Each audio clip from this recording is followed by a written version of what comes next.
My name is Andrew Doyle. Join me every Sunday evening at 7 p.m. for Free Speech Nation. This is a show where we address current affairs and news stories of the week with the help of two wonderful comedian panellists. I brought in comics because I want to give it a lighter edge, and also they work for less. See you there.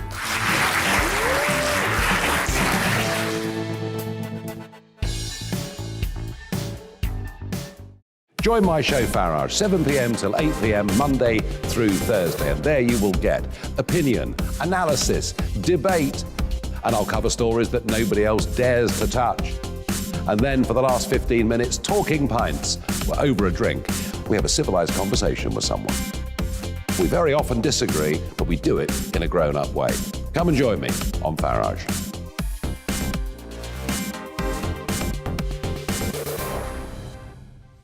I'm Colin Brazier. I've reported from more than 70 countries around the world, covered wars from Afghanistan to Iraq, from Lebanon to the Balkans. I'm trying to bring that experience, that feel for events, to the studio. And something else, I'm ready to give an opinion. Today's stories with a spark. Brazier from 8 p.m. weekdays on GB News.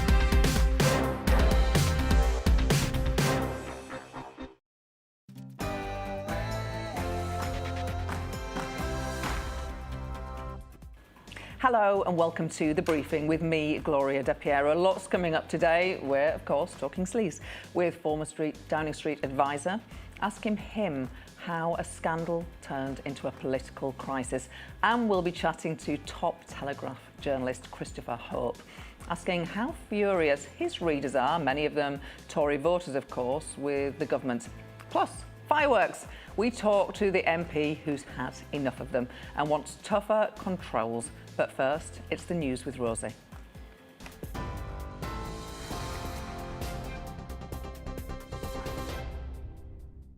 Good afternoon, I'm Rosie Wright. This is your news at 12 o'clock. MPs will hold an emergency debate on parliamentary standards later, following accusations of corruption. Well, that's as the Prime Minister, Boris Johnson, faces calls for a public inquiry into allegations of Tory sleaze.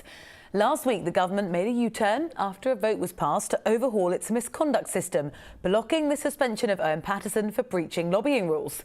The Shadow Child Poverty Secretary, Wes Streeting, told GB News a public inquiry and an official apology are needed. I think we need an inquiry about how that contract was awarded, because it seems there was no tender process, no competition. So I think we need to know that it was above board and that taxpayers' money was well spent. He needs to call off the attack dogs who've been sent out to attack the House of Commons Standards Commissioner, and make it clear that the Standards Commissioner will have the full backing of the government to pursue MPs without fear or favour, to make sure we're upholding basic standards of decency in public life. And it's about time Boris Johnson himself apologised, because at the end of the day, the fish rots from the head. And these kinds of grubby standards are the standards set by Boris Johnson in number 10, and it's just not acceptable. Police in the French city of Cannes have shot a man who attacked a group of officers with a knife. One policeman was stabbed but escaped injury, protected by his bulletproof vest. The suspect allegedly tried to attack a second officer when a third policeman opened fire. Sources say the attacker claimed to have been acting in the name of the Prophet.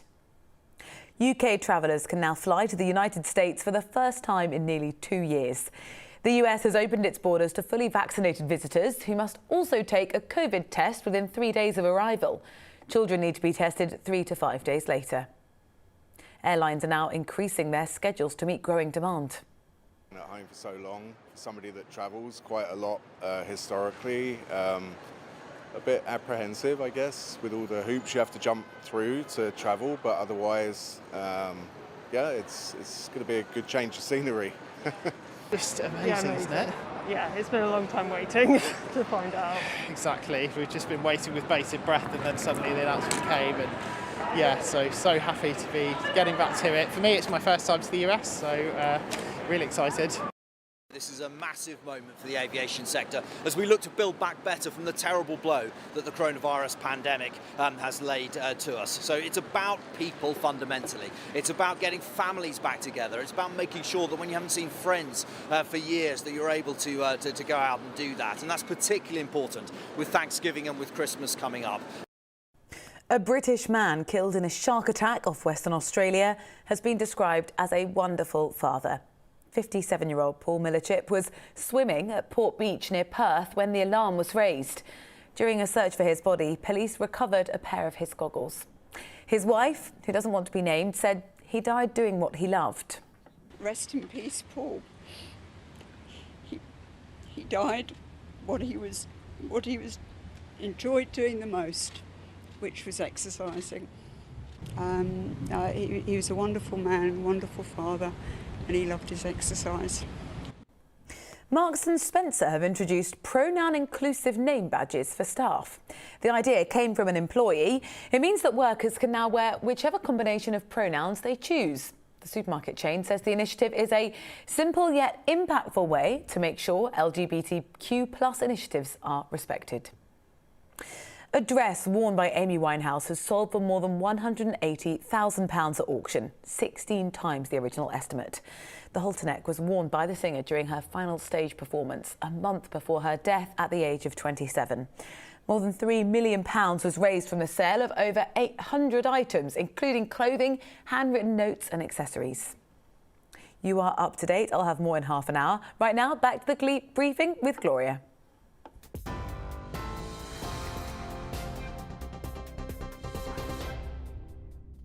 Coming up this hour on The Briefing, with the developing sleaze row engulfing Downing Street and turning into a full-blown political crisis, we'll be asking one former Downing Street advisor how worried the PM's team will be.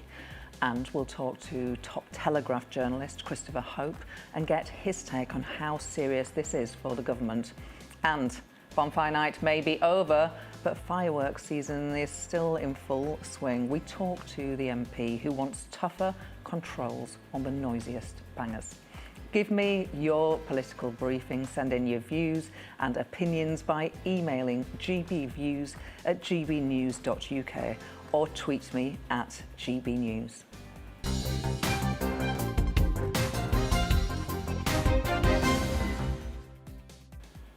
Now, I'm delighted to be joined by Will Tanner, former political advisor, now head of the think tank Onward.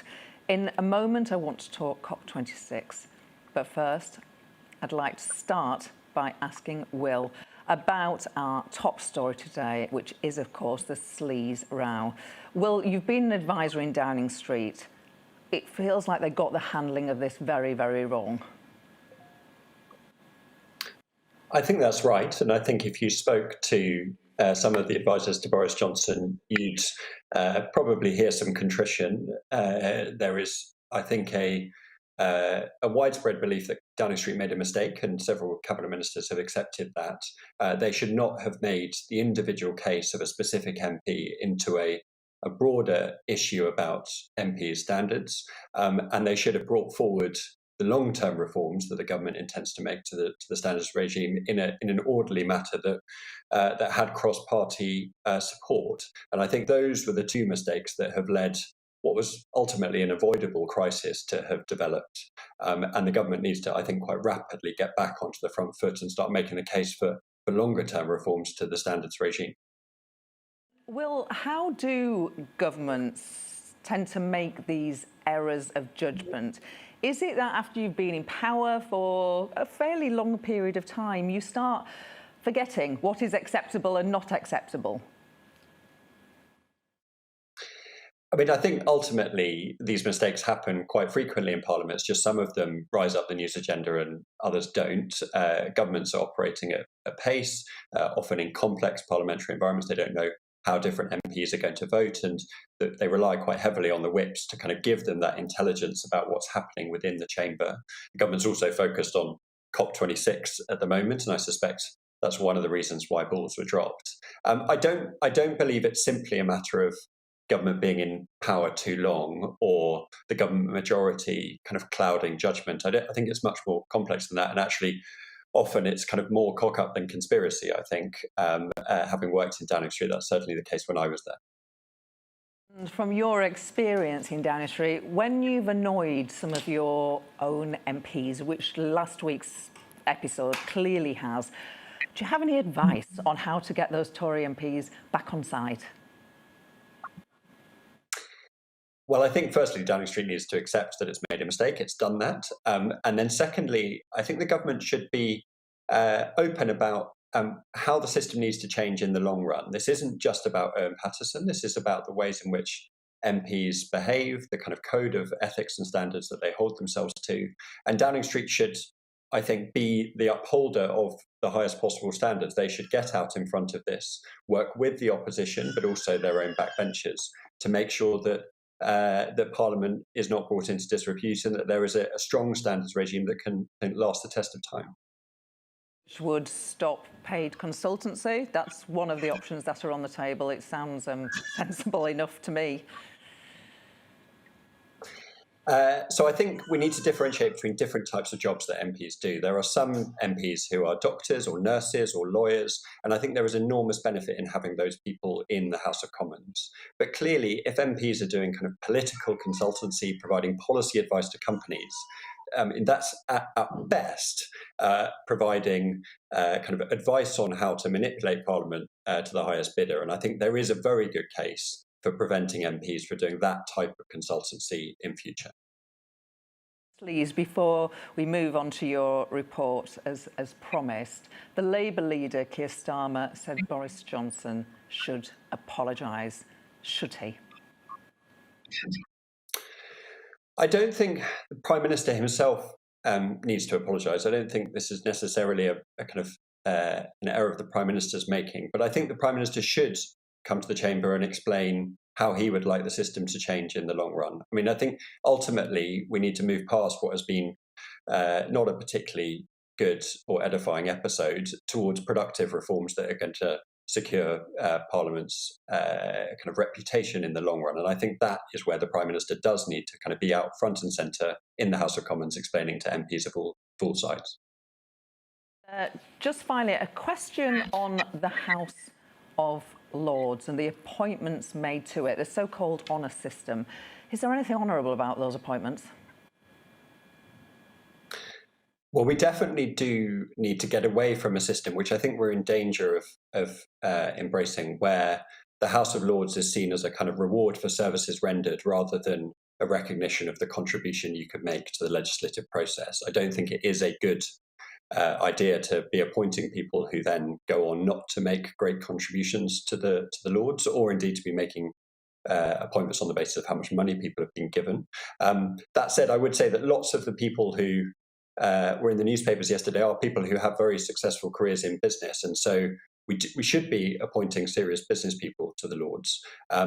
But it should be on the basis of their contribution to legislation in future, and we should be expecting those people to be speaking in the chamber, amending legislation, improving the legislation before it goes back to the Commons, not really treating it as a kind of bauble to be given to people on the basis of services provided to any particular party or organisation.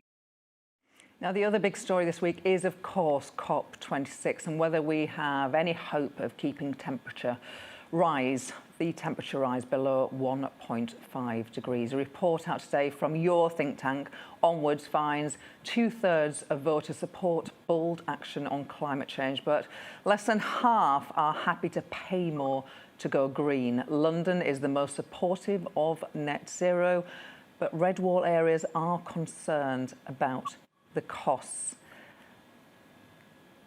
Will, so in terms of the top line from your research, people want more action on climate change, and are they sincere on that desire? Yes, they are, and this is a new consensus. So 10 years ago, you would not have been able to say that most voters were concerned about climate change or wanted really bold action on the issue. Today, it is a top three issue behind only the NHS and the economy, which is saying something during a pandemic. And there is a very clear desire, as you say, from more than 2/3 of voters for firmer action from the government. And that's true of Conservatives, new Conservative voters who switched to the party in 2019. It's true of red wall areas. There is a kind of broad consensus across the country that we need to go further and faster. But there is, as you say, a nervousness about how that's going to be paid for, and particularly with regard to interventions in people's homes. So things like heat pumps, installation of insulation. People worry a lot about the cost of those interventions particularly. Hannah, Director of the Onward think tank and former Downing Street advisor, you've been very generous with your time. Thank you. Now, more on COP. The summit is into its final week and it's not been going too badly. Our very own Tom Howard is still in Glasgow for us. Tom, we miss you down here. What is the mood up there? Has the sleaze row taken the sheen off any government achievements over the last week or so? It's interesting, there are different moods depending on where you stand. I'm here in the heart of what's called the blue zone of COP26, the UN-controlled bit, the, some might say, exclusive bit. And there is a relative air of cautious optimism here, I'd say. I was speaking to some political figures over the weekend who said they were actually surprised at how some of the initiatives had more take-up than they were expecting. Although we know that President Xi Jinping of China is not here, we know that President Putin of Russia isn't here, there are actually those countries that have signed up to some of the initiatives, especially last week. China saying they'll hit net zero by 2060. China also saying they'll start turning around their CO2 emissions. They'll stop rising and start falling before the end of that decade. It's an audacious claim. Will they be held to it? That's another question, but there's certainly some progress being achieved here. Also, that enormous announcement on forests. 88% of the forests in the world ending deforestation by the end of this decade. The countries that host those forests all committing to not only stopping deforestation, but reversing it within the next 9 years. And they have the cash to do that as well. There have certainly been a number of achievements here. However, I've also been talking to people outside of COP26. I've been talking to people on the streets of Glasgow, protesters, people who disagree with even the very notion of net zero. They don't want net zero, they want zero zero. Net implies that you can do some carbon and plant a tree and offset it and that's all fine. No, there are some protesters who've travelled to Glasgow who really want to make their voice heard to say that net zero for them is not even good enough. And that is an extraordinary position. There were people protesting over the weekend, protesting what has been achieved here at COP. You might have thought that at a conference like this, the largest conference that the UK has ever hosted, with the quite considerable achievements, to be fair, that have been made by many countries around the world here, you might think that that would be the dream of some of these protesters. Not so. They're still not happy. Be up there, Tom, with lots of political journalists. When you're stopping by and having a cuppa together, or perhaps even something stronger, are they talking sleaze or climate? Be honest. Honestly, climate is very low down the political agenda this week. Whilst everything was exciting here with the world leaders, we've got to the stage of the conference where it's basically sort of junior ministerial ranks. There's less celebrity. The one celebrity here today, the big household name, is President Obama. Of course, a former president, 2 presidents ago, of the United States. That's by all means a big star power name, but it also means that actually the real politics being discussed, as we can see on the front pages of just about every major newspaper in the UK today, is of course sleaze, and that emergency debate that will be taking place in just a couple of hours' time in the House of Commons. This is something that started off as a bit of a molehill in terms of one MP being rapped on the knuckles by the Standards Committee, but the government's reaction to that report has blown this up into a massive backfiring situation. The way the government attempted to change the rules, to retrospectively change the rules with regard to the Patterson case last week, has meant that this whole issue has blown up to a much bigger issue than it ever would have been if the government didn't get involved last week. Howard, it is always a pleasure. Thank you. After the break, I'm talking with The Telegraph's Christopher Hope about the terrible mess the government's got itself into since it tried to protect Owen Paterson last week. The sleaze narrative has taken hold and there are new allegations every day. Before that, let's take a look at the weather. Hi there. A lot of cloud for many of us through the rest of today, with outbreaks of rain into the north and the west. Drier elsewhere, with still some sunshine ahead of the main weather front, which is moving into northwestern areas. This low pressure pushing towards Iceland, so far enough away from the UK, but its trailing weather fronts are bringing some outbreaks of rain to mainly northwestern, but some western parts of the UK as well. So that's where we've got the thickening cloud, turning damp across parts of Wales into the southwest as well. The more persistent rain, therefore, northwest England, western Scotland, clearing up for Northern Ireland. Ahead of the rain, actually some sunshine there for the East Midlands into East Anglia and the southeast. A little bit milder in many places compared to Sunday, 12 to 13 or 14 Celsius. Into the evening, and strengthening winds push further outbreaks of rain into the western Scotland as well as Northern Ireland. Trailing cloud and some small outbreaks of rain elsewhere, but generally a cloudy picture overnight, and with that breeze, it's going to be a milder night with temperatures holding up well above zero. We're looking at 8 to 12 Celsius by and large as we start off Tuesday. But a damp start there for southern Scotland, parts of Northern Ireland, northwest England. The rain turns up then into parts of Wales as we head into the late morning period. But it does clear Scotland and Northern Ireland, replaced by sunny spells and scattered showers along with a blustery breeze. Ahead of the rain, again, a largely fine day across East Anglia and the southeast. Even milder once more, 15 to 16 Celsius possible, but feeling a bit cooler there for Scotland and Northern Ireland as those blustery showers arrive. And they'll continue into Tuesday evening as well as Wednesday, with a lot of cloud further south on Wednesday and further outbreaks of rain at times. The rain not particularly heavy or persistent. It's mainly just a damp day on Thursday in places in the south. Sunny for most of us on Thursday before further rain on Friday.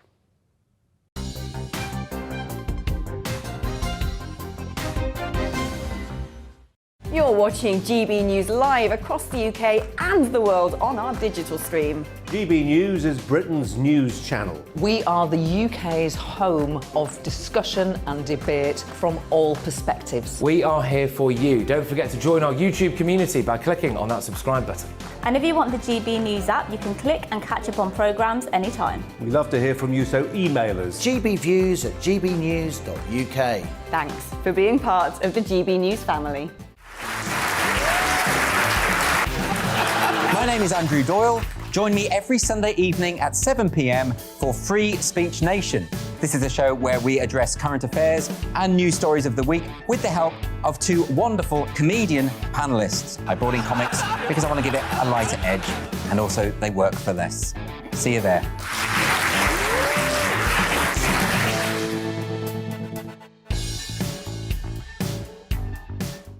Join my show Farage, 7 p.m. till 8 p.m. Monday through Thursday, and there you will get opinion, analysis, debate, and I'll cover stories that nobody else dares to touch. And then for the last 15 minutes, talking pints. We're over a drink. We have a civilised conversation with someone. We very often disagree, but we do it in a grown-up way. Come and join me on Farage.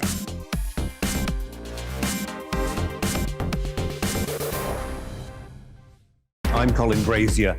I've reported from more than 70 countries around the world, covered wars from Afghanistan to Iraq, from Lebanon to the Balkans. I'm trying to bring that experience, that feel for events, to the studio. And something else. I'm ready to give an opinion. Today's stories with a spark. Brazier from 8 p.m. weekdays on GB News.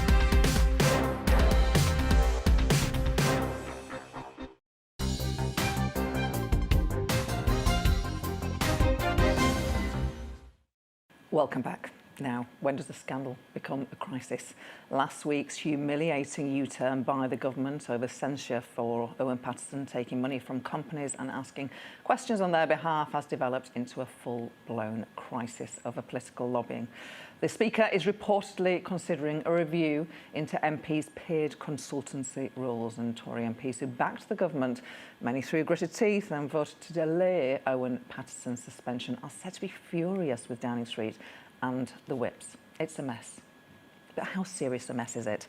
Joining me now is a titan of political journalism. Christopher Hope, Chief Political Correspondent and Assistant Editor of the Daily Telegraph. What are you laughing at? You are a titan. That's why we've got you on today.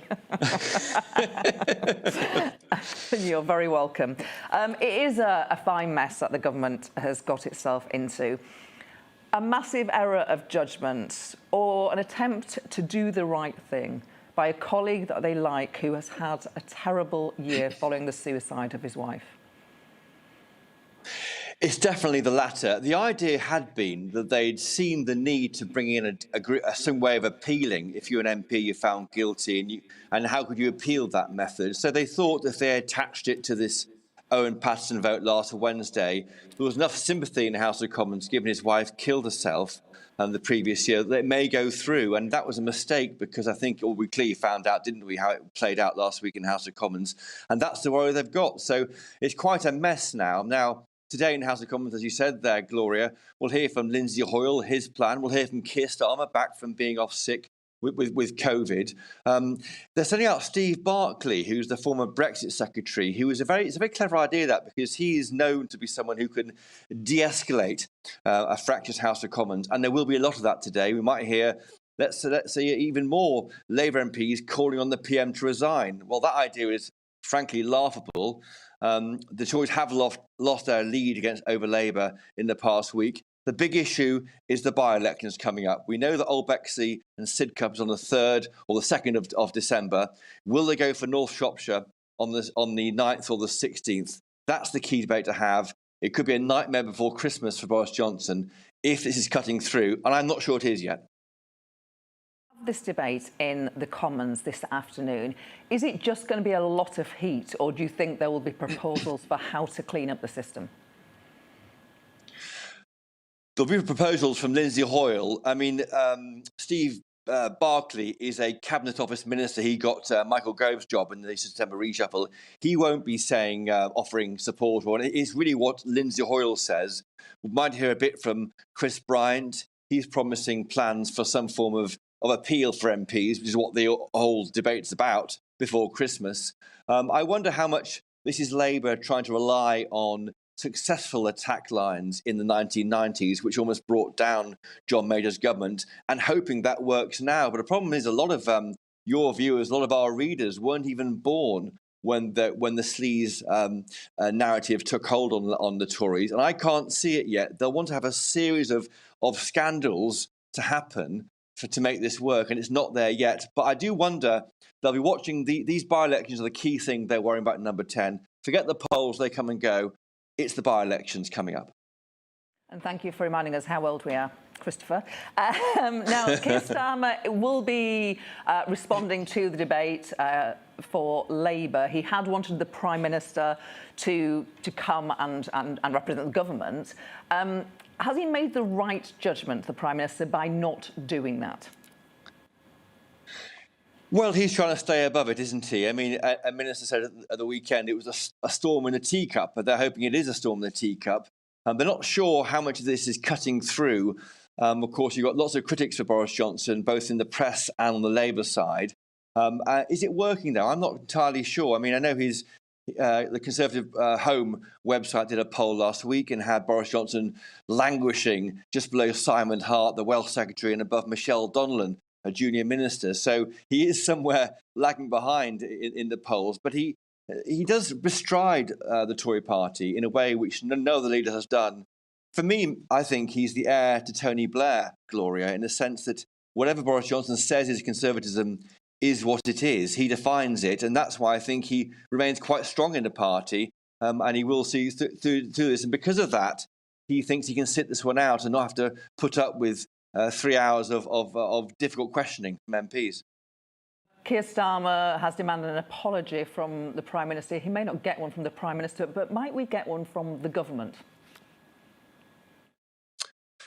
I think privately, the government's whips do understand they made a mistake last week in tying reform to the system that they wanted to do for quite a while with the case of one individual MP.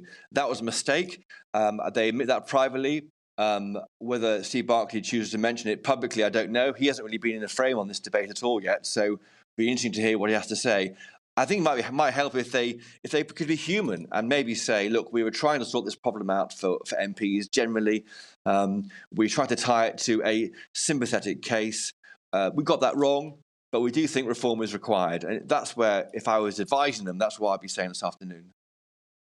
Obviously, a lot of Tory MPs who did vote with the government last week are understandably furious with having done so. Just explain, how big is the level of anger? What is the level of anger on the backbenchers from Tory MPs, and how does the Prime Minister, the whips, get them back on side? Well, I sit in Portcullis House in House of Commons every morning and write a newsletter for our subscribers at the Telegraph. And they come and see me like some kind of confessional and sit at my table. They can't believe what's going on. They can't believe what they've been put through by this government. I say by voting for these reforms last week. What's different, I think, to in the old days is that when MPs do this, they then are out there on social media and have to put up with a lot of grief from people, and they can't really hide from it. So it's quite hard being a Tory MP anyway, I think, on social media. But if you're seen there to be supporting a change of rules which would have protected a colleague, as this would have done had it gone through, if it has still carrying on, it did pass, but were still going through rather than being dropped, then yeah, they are angry, frustrated. Don't forget, a third of the backbenchers elected in 2019, they have no loyalty really to Owen Paterson or many of the Tory High Command. They've been away from Parliament for about 18 months. They've barely been here because of the pandemic. And so I think, there needs to be a bit of love shown from Boris Johnson. But I've detected a degree of arrogance around him. When I see him around the House of Commons, he's often got lots of advisors around him. He should be alone in the House of Commons, walking around, talking to people. But if you're walking around surrounded by a phalanx of advisors, that's not a great look. I think that's what John Major got right at the weekend. He talked about this idea of they are the masters now, the government, the number 10 government, that is. And I think there's a feeling around that, and they will do well to try and to show more humility, I would say. Chris Hope, great pleasure to have you on the show. Please come back again. Thank you so much. The Telegraph's Chris Definitely. Coming up, are you sick of fireworks? My dog never really minded them. He just barked at them. But lots of animals are terrified, and it's not just our four-legged friends who object. We'll be talking to the MP who wants tougher restrictions on the sale of fireworks. But first, the news with Rosie.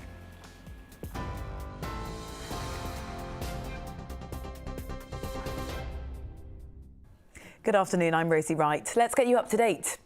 MPs will hold an emergency debate on parliamentary standards later, following accusations of corruption. That's as the Prime Minister, Boris Johnson, faces calls for a public inquiry into allegations of Tory sleaze.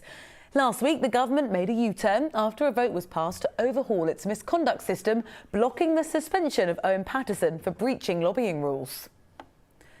Police in the French city of Cannes have shot a man who attacked a group of officers with a knife.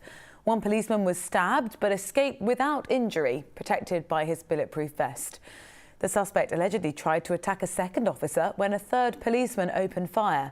Sources say the attacker claimed to have been acting in the name of the Prophet. A British man killed in a shark attack off Western Australia has been described as a wonderful father. 57-year-old Paul Miller-Chip was swimming near Port Beach near Perth when the alarm was raised. During a search for his body, police recovered a pair of goggles. UK travellers can now fly to the United States for the first time in nearly 2 years. The US has opened its borders to fully vaccinated visitors who must also take a COVID test within 3 days of arrival. Children need to be tested 3 to 5 days later. Airlines synchronised their takeoff on both sides of the Atlantic this morning to mark the occasion.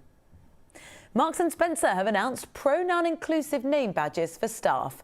The idea, which came from an employee, means workers can now wear whichever combination of the pronouns they choose.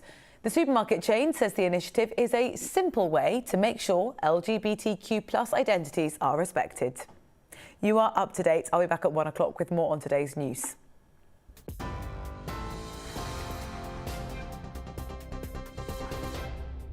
Join my show Farage, 7 p.m. till 8 p.m. Monday through Thursday. And there you will get opinion, analysis, debate, and I'll cover stories that nobody else dares to touch. And then for the last 15 minutes, talking pints over a drink we have a civilised conversation with someone. We very often disagree, but we do it in a grown-up way. Come and join me on Farage.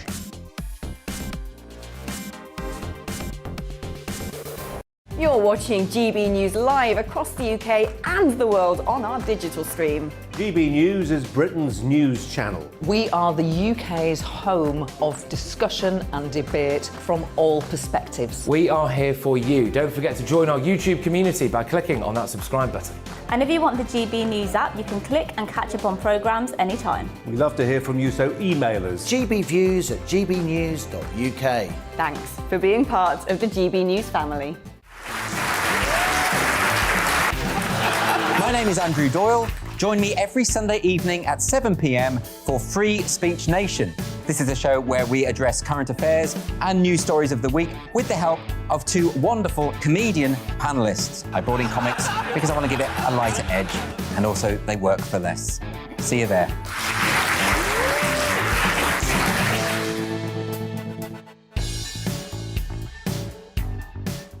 Join my show Farage, 7 p.m. till 8 p.m. Monday through Thursday, and there you will get opinion, analysis, debate, and I'll cover stories that nobody else dares to touch. And then for the last 15 minutes, talking pints. We're over a drink. We have a civilised conversation with someone. We very often disagree, but we do it in a grown-up way. Come and join me on Farage.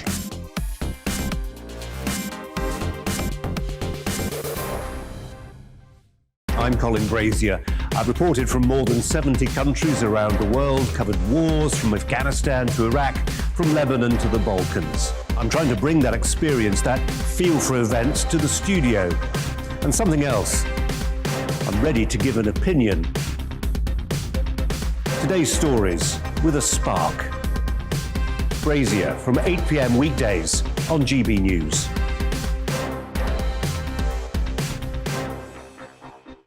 Hi, I'm Patrick Christie's. And I'm Mercy Moroki. And we're hosting a show right here on GB News, 9:30 a.m. till 12 p.m. every single weekday. Call to the point. We're going to be talking about all the big issues that matter to you at home in Britain. Absolutely, whether it's holding politicians to account, discussing what's taking place in the channel, banging on about law and order, we're not afraid to do the absolute lot of it. Yes, and if you're thinking it, you can guarantee that we'll be saying it. Make sure you're here 9:30 a.m. till 12 p.m. every single weekday right here on GB News for To The Point.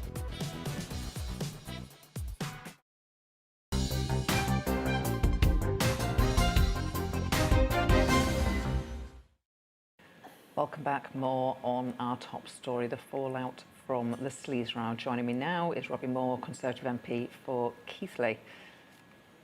So we're going to talk fireworks. There's a debate in Parliament this afternoon, and that is why we booked you. But you would understand we have to talk to you about the main news story of the day.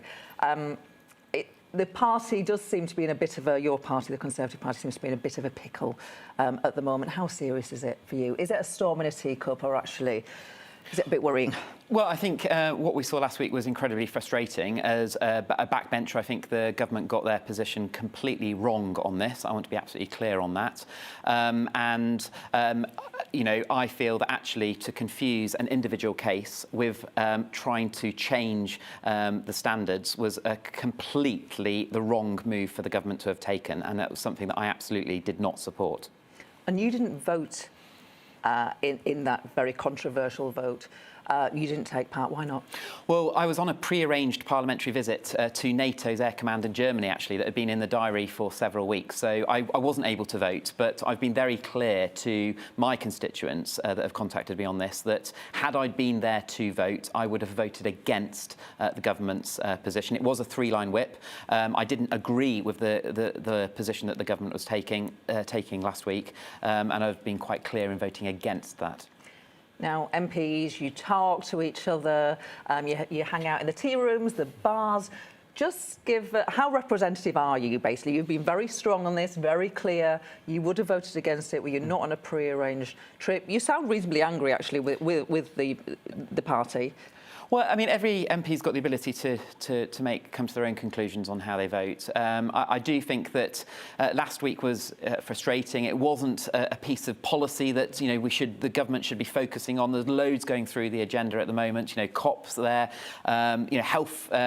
So for something like last week to sort of get in the way of what we should all be doing as MPs was really frustrating, particularly when the government was asking us to take a certain position on that. I don't think that they should have done that, and that's why I'm quite clear in my view that had I been there, not been on that pre-arranged parliamentary visit, visiting NATO last week, that I would have absolutely have taken that line of voting against the government. You've been very clear about that. It's nice to get a very clear answer from a politician. The Labour leader, Keir Starmer, says the Prime Minister should apologise. Would you like an apology? Well, I mean, I think we've obviously got the opportunity of an emergency debate this afternoon where all MPs will have the ability to raise their concerns as they want, and that gives plenty of opportunity for the government to respond. I know that Steve Barclay, as the Secretary of State in charge of the Cabinet Office, is responding to that debate. I think that's absolutely the right individual to be doing that. It's a Cabinet Office issue, and we've obviously saw the chair of the Standards Committee not actually wanting the PM to be involved in part of that debate, and I actually think that's the right position, because this is a debate that all MPs can get involved with, and we've got the government responding to that. And new rules could be on the horizon. It is reported that the Speaker is looking at that. It's mooted that no MP should have a paid consultancy job on the side. I mean, it's hard to believe that you can, really, at the moment. But would you welcome something like that? Well, anything that leads to more transparency, more openness within the system has got to be welcomed. I am a backbench Conservative MP working incredibly hard for my seat in Keighley. I don't know how anyone has time to do anything else. It's very much a full-time job as far as I'm concerned. And by working hard for my constituents, that's what I end up doing as a full-time Member of Parliament. Now, the next story that we are going to talk with Robbie about, how was the 5th of November for you? Are you a fan of fireworks? At the moment, you can buy them and set them off all year round, but every year people are injured. Many pets are terrified by the noise, and now over 300,000 people have signed a petition calling for a ban on fireworks sales, except to those organising public displays.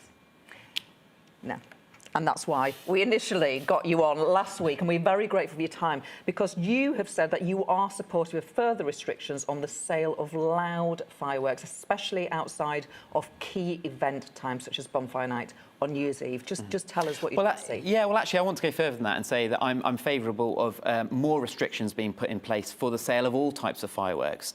I would actually want to see that fireworks can only be utilised at licensed events and by licensed holders that have a licence to be able to let fireworks off. Because, what you're seeing in Keighley, the constituency that I represent, but across the UK, is fireworks being let off throughout the year, throughout all times of the night, being used for antisocial behaviour, worrying pets. Only on Bonfire Night in Keighley Fire Brigade was specifically targeted by fireworks being let off at them, used for antisocial behaviour. And, we've seen this happen every year throughout all nights, and this is completely unacceptable. So I think that tougher restrictions have got to be brought in, and I do feel that if we had a mechanism where fireworks could only be used specifically by licensed holders at licensed events, that would go a long way to trying to tackle some of these horrific issues that we're seeing at the moment. And I've noted that you've launched a survey of your residents on this issue. Is that why you've arrived at such a strong position on fireworks? Yeah, I mean, a lot of residents and constituents I know would want to see a full outright ban. Others are more liberal and wouldn't want to see any restrictions imposed. But I do think that this is absolutely a recognised problem right across the UK. And it's something that is cross-party. This is an issue I think that absolutely needs to be tackled. And my view is that by having licensed against events that can only utilise fireworks is absolutely probably the right way to go forward, because fireworks are an enjoyment factor, but let's not forget they are an explosive, and the people that are using them at the moment for antisocial behaviour should not be able to get their hands on fireworks in the first place. And just tell us a little bit more about the incident in your constituency that you mentioned with firefighters. What happened? Well, I mean, this was only last week. Keighley Fire Brigade were out on a call, but then ended up getting fireworks targeted at them. I mean, but this I know happens not just to Keighley Fire Brigade, but across the UK. And I think it was a couple of years ago, police in Gateshead were targeted by fireworks being specifically thrown at them. So, by tightening up how we sell fireworks in the first place has got to be the way forward. Now, Jacob Rees-Mogg has faced questions in the Commons. He does business questions each week where MPs can ask him about whatever issue is on their mind. You've raised the issue of fireworks. An SNP member raised them also last Thursday. He described people who want to restrict the sale of fireworks as killjoys. Are you a killjoy, Robbie? Well, I'm certainly not. And that's why I do think that by having fireworks available at licensed events and licensed holders are able to take place and let these explosives off is the right way forward. It's the right balance to take. And I would urge colleagues to maybe look at some of the situations that we have, come to Keighley and see the problems that we're having with fireworks, because individuals may change their mind. Jacob Rees-Mogg was quite harsh when he responded to that SNP MP. But actually, he wasn't that polite when you raised it either. He basically rejected any attempt to tighten up the rules on fireworks. How are you going to get the government to change their mind on this? Well, by doing what all of us proactive MPs do, by keep lobbying, because the reality of it is, by me launching a survey this week, which hundreds of residents have responded right across Keighley, it's a strong voice, that, and I know that other MPs are doing very similar surveys. By us putting forward our recommendations quite strongly, and we've got the opportunity to do that in a debate this afternoon to the government, I hope that the government will listen on this. Oh, interesting that you have previously said that it had been reported to you that fireworks are often used as a signal for drugs being dropped. Really? Well, yeah, and that's absolutely the case. And actually, it's frustrating that since mentioning that in the chamber only a couple of weeks, the Westminster media, that Westminster bubble, seem to have made a mockery out of this. But the reality of it is, I'd invite them to come to Keighley. We have a huge drugs issue, and many constituents are constantly saying to me that when fireworks are being let off throughout the calendar year, in all hours of the night, that it is a signal for drugs arriving within a particular area, for dealers to be able to get hold of those drugs within a particular area. So we've got to clamp down on this. We've got to have tougher restrictions on how fireworks are able to be available to the wider public, and make sure that enforcement takes place at equal speed. You know, it's interesting when I talk to a lot of 2019 MPs, because the image of the Conservative Party is obviously free market, like touch on regulation, but I often am struck by how much the 2019 intake, many of them would believe in sort of regulation and getting tough. Is the 2019 intake a different breed of Conservative? Well, no, I don't think we are. But I do think that there are certain issues where restrictions are a good thing, particularly if you are talking about protecting individuals, reducing antisocial behaviour, and getting on top of some of these circumstances like fireworks being let off. You know, of course, on many other things, we want to be as liberal as possible. But I do think in certain circumstances, restrictions are necessary. And you focus a lot on antisocial behaviour, but I'm guessing that some of your constituents, many of them, are concerned about their pets. Yeah, too. Yeah, absolutely. Tell us the sort of thing that they raise with you. Yeah, well, I mean, it's, pets being frightened. Oh, I think we might be able to have a look at a picture. Oh, there he is. Is it he? It is. It's Joe. Yes, Joe. That's our family dog. And how does Joe get on with on firework night?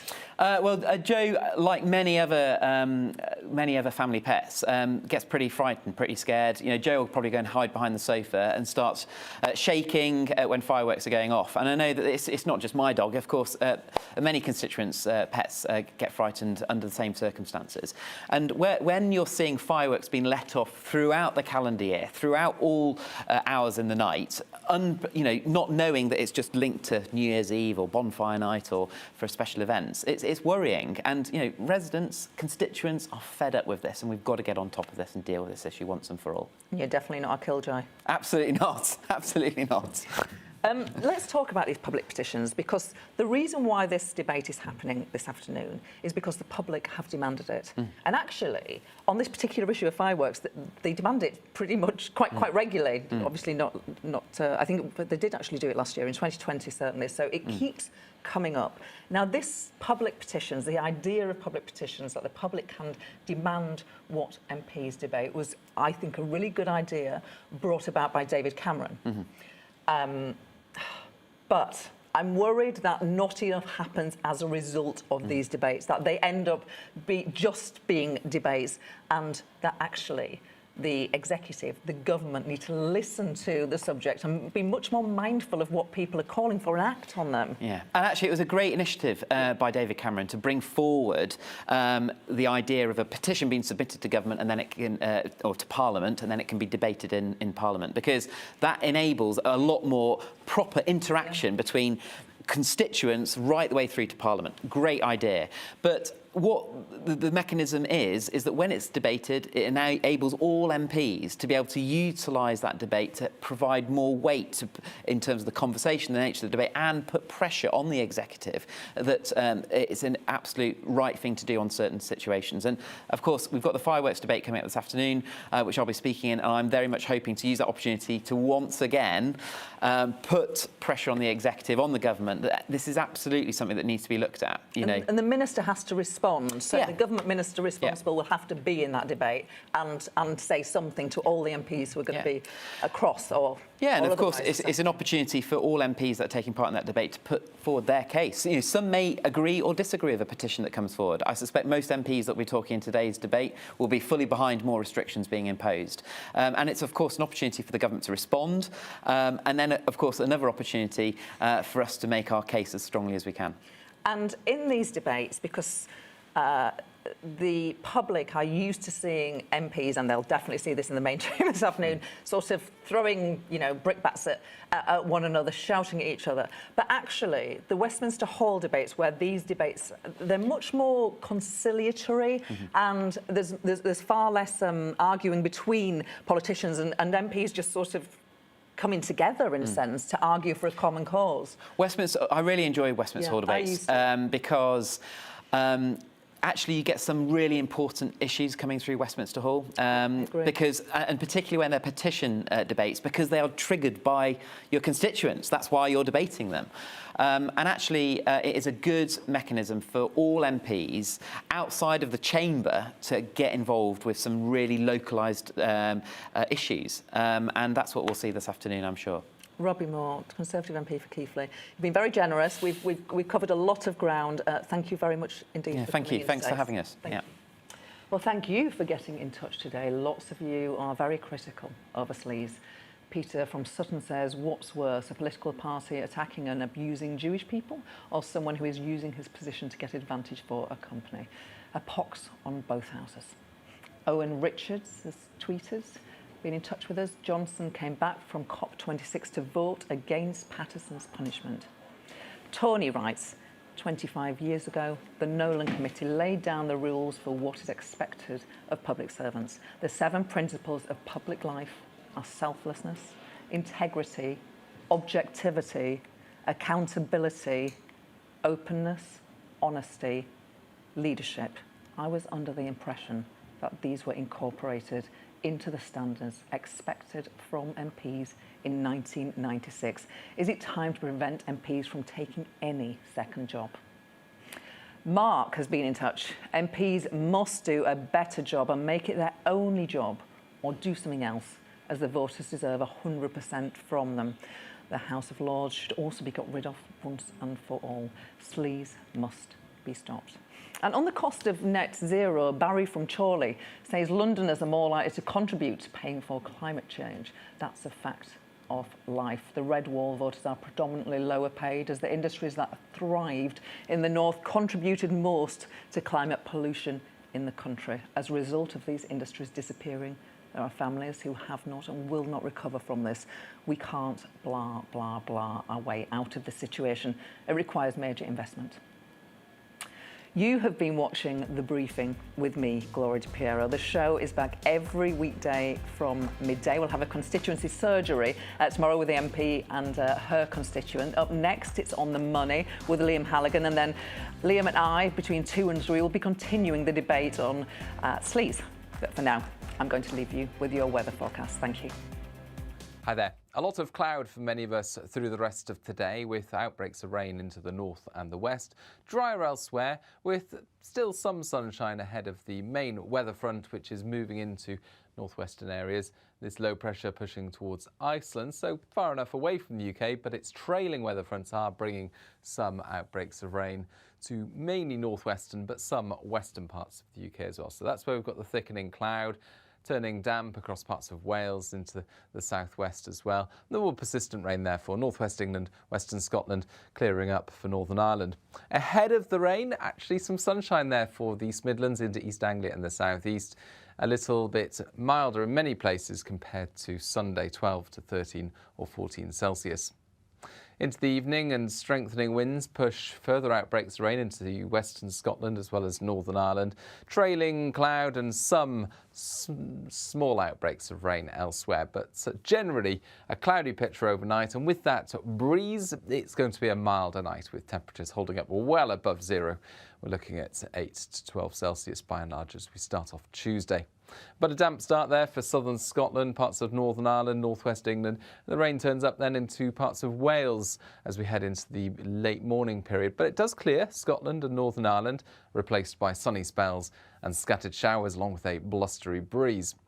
Ahead of the rain, again, a largely fine day across East Anglia in the southeast. Even milder once more, 15 to 16 Celsius possible, but feeling a bit cooler there for Scotland and Northern Ireland as those blustery showers arrive. And they'll continue into Tuesday evening as well as Wednesday, with a lot of cloud further south on Wednesday and further outbreaks of rain at times. The rain not particularly heavy or persistent. It's mainly just a damp day on Thursday in places in the south. Sunny for most of us on Thursday before further rain on Friday. Join me, Alex Phillips, for the afternoon agenda on GB News, Monday to Thursday from 4 p.m. till 6 p.m. We don't lecture to you or try to tell you what to think. We do a deep delve into a topic with views from across the range of debate, therefore leaving you, the viewer, to make up your own mind. Join me, Alex Phillips, for the afternoon agenda on GB News, 4 till 6, Monday to Thursday.